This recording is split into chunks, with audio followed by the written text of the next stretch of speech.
In his appearance on Joe Rogan's podcast, Rupert Lowe says the government is well aware of the harms caused by COVID vaccines, but refuses to admit it.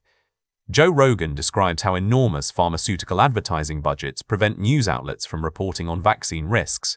Neil Young took his music off Spotify because he said that he was unsound. Because he said that I was promoting vaccine misinformation, and he probably believed that. He probably did believe that, but he didn't know what the fuck he was talking about.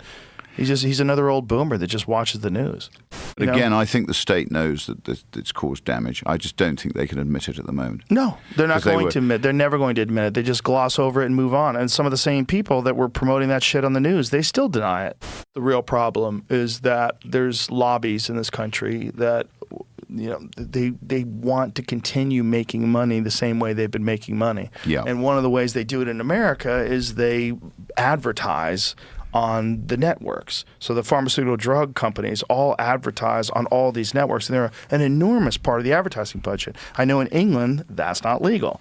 And it's only legal in America and in New Zealand. Those are the only two countries that allow pharmaceutical drug companies to advertise on television. But what it effectively does is it stops all criticism of any side effects. There's no stories on heart attacks. There's no stories on strokes. No stories on myocarditis. Now, if they weren't advertising, and then someone was making money off of something that was killing people, that's the news. Yep. The news would be all over it. But they have effectively ruined their own reputation by turning a blind eye on something that everybody knows. But do you think they're turning a blind eye? I think they know. I think they know, but they can't admit it. The individuals most certainly must know someone who got something from COVID, from the COVID shot. Someone who had a stroke, someone who's got a neurological condition. I know way too many people for you to not know anybody. I have two people that I know that have pacemakers now.